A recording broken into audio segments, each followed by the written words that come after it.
Добрый день. Спасибо за приглашение.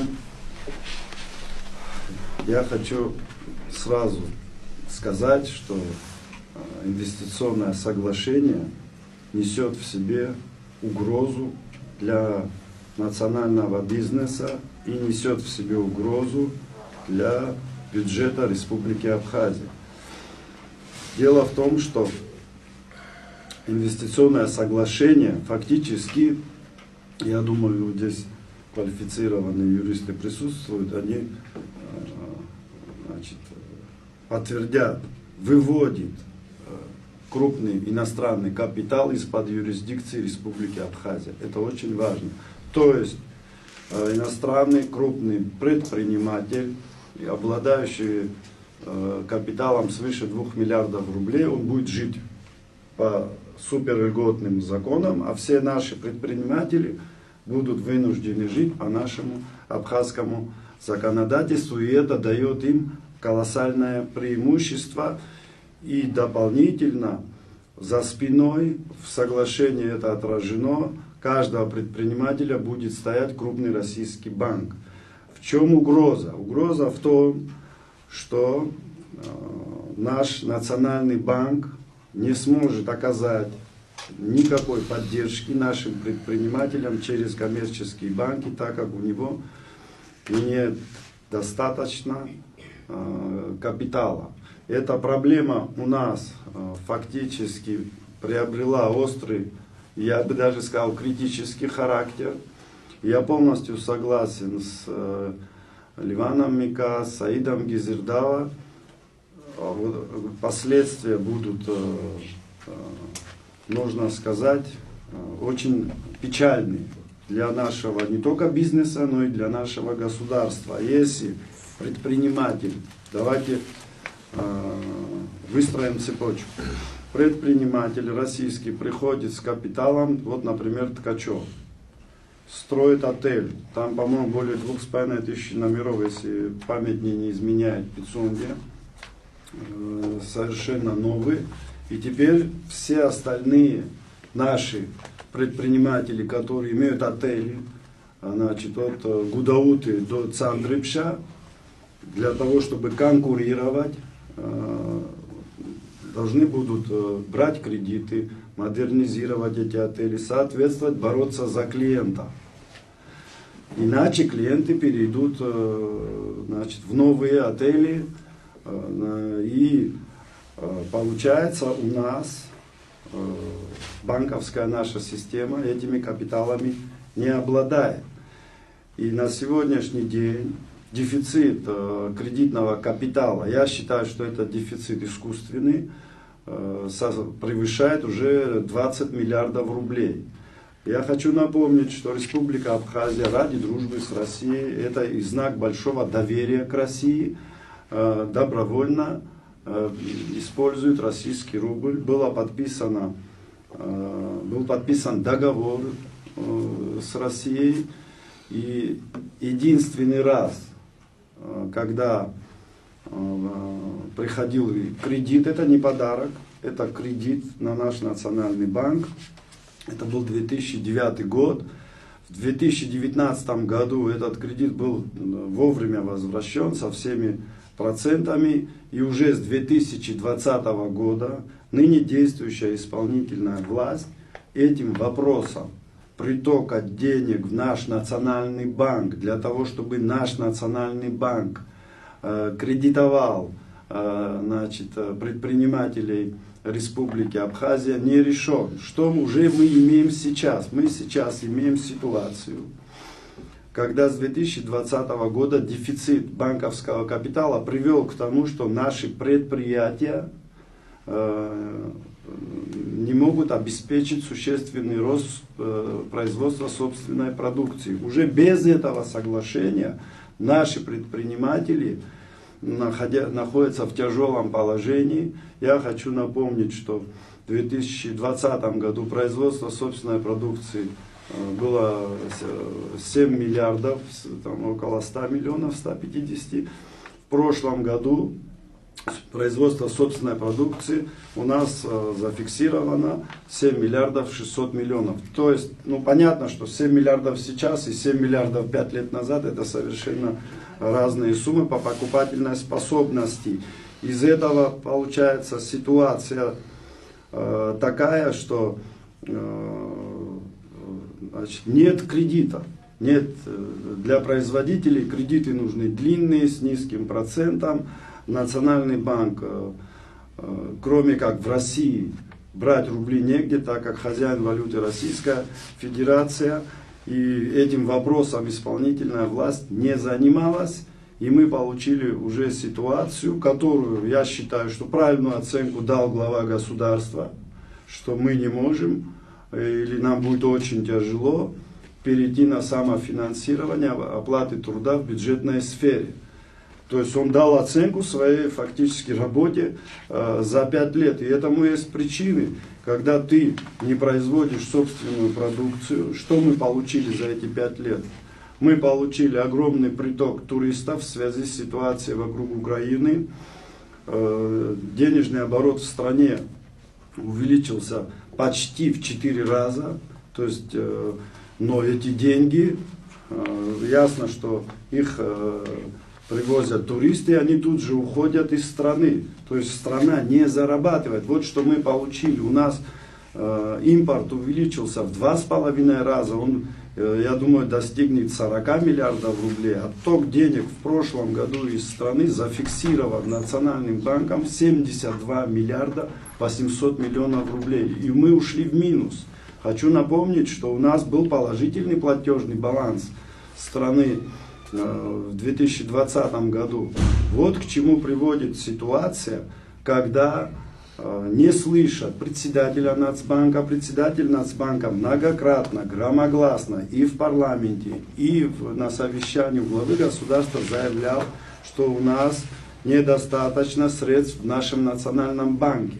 Я хочу, пользуясь случаем, обратиться к коллегам моим, экономистам, которые тоже участвуют в обсуждении инвестиционного соглашения, все-таки принимать во внимание положение нашего Национального банка. И если в парламенте Эмма Борисовна Харчилава прямо сказала, что роль Национального банка и банковской системы заключается в том, чтобы проводить суверенную независимую политику. Роль Национального банка огромна в укреплении нашего суверенитета. Российская Федерация, которая обязалась договором 2014 года наш суверенитет укреплять, я уверен, что она, то, что мы перешли на рубль, она нас поддержит. Но что мы видим с 2020 года? Для того, чтобы обращаться к руководству Российской Федерации за финансовой поддержкой в виде кредита, надо иметь национальный план развития страны. Если у вас нет национального плана развития страны, вам нигде денег не дадут. Вместо этого мы получаем, значит, то есть мы живем по какому-то соглашению, значит, не связанному напрямую с нашим национальным планом развития. Вот в чем проблема. И в итоге мы получили полное практически отсутствие реального роста собственного производства. Мы туристов кормим, значит, поим, я не знаю, постельное белье им меняем, тапочки, халаты. Все, что мы могли делать сами, мы завозим из-за границы, и страна не зарабатывает. Значит, в любой экономической литературе записано, как только значит, предприниматели в производственной сфере или в сфере услуг перестают получать длинные кредиты, экономика перестает расти. То есть мы, если свою продукцию не производим, мы, значит, вынуждены, наши предприниматели, покупать ее за границей, страна не зарабатывает. Первые, кто страдают, это бюджетники и пенсионеры. То есть перестает быть рост зарплат, перестает рост пенсий, рост социальных пособий, то, что мы сейчас имеем, и то, что в принципе прямо заявил глава государства. Но это последствия работы самой исполнительной власти. А теперь дальше что будет? Если это соглашение принять, значит, вместе с объектами, естественно, находится в пользовании земля, и обанкротился, например, предприниматель, тот же российский, наш предприниматель, он не сможет даже это выкупить, потому что опять же мы упираемся в отсутствие кредитов. То есть понятно, что этот объект вместе с этой землей перейдет опять к российскому предпринимателю. А наши предприниматели в течение 3-5 лет практически все разорятся без такой же банковской поддержки. Я напоминаю, что российский инвестор, за его спиной сюда по соглашению идет поддержка российских банков, у которых есть деньги. Это как на войне. Знаете, вот одним дают боеприпасы, а другим не дают. Ну, и понятно же, кто выиграет. Выиграет тот, кому дают боеприпасы. И, естественно, постепенно, в течение, я думаю, 5-10 лет, земля полностью перейдет, то есть особо ценные земли, где наши граждане Республики Абхазия могут зарабатывать деньги, она перейдет полностью, значит, иностранным предпринимателям только потому, что кто-то хочет создать вот этим соглашением условия абсолютно недобросовестной, нечестной конкуренции. То есть конкуренции как таковой не будет. Потому что мы сегодня знаем, об этом заявил глава Национального банка, что у банковской системы нет денег для поддержки национального бизнеса. И это вопрос номер один. Я считаю, что скоро выборы, и для новоизбранной власти это будет вопрос номер один. Решить вопрос доступа и, значит, прихода денег в наш национальный банк.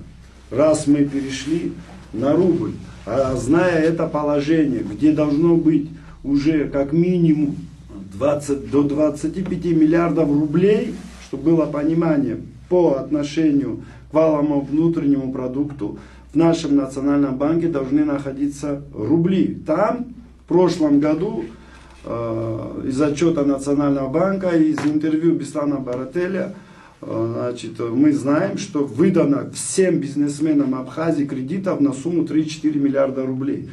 Возникает вопрос, каким образом наши предприниматели при таком денежном дефиците будут конкурировать с иностранным крупным капиталом. И абсолютно понятно, что все эти объекты, которые уведут туда клиентов раз, разорят наших предпринимателей два, в случае возникновения какой-то ситуации. То есть у наших предпринимателей нет никаких возможностей в этом участвовать. И, естественно, и земли перейдут за 3-10 лет, и объекты все эти перейдут. И если говорить простым языком, вот психилась, псовок матк змод хаудзу.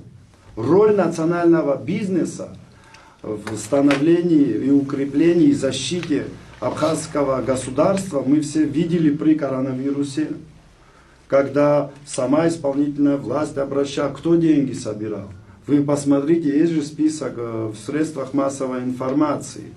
Или когда была угроза открытия второго фронта, кто деньги собирал. И вполне естественно, я полностью понимаю выступление представителя банка Доменя, который правильно сказал, исполнительная власть Республики Абхазия должна защищать нас, национальный бизнес. Он все сказал правильно. Я не вижу никаких проблем.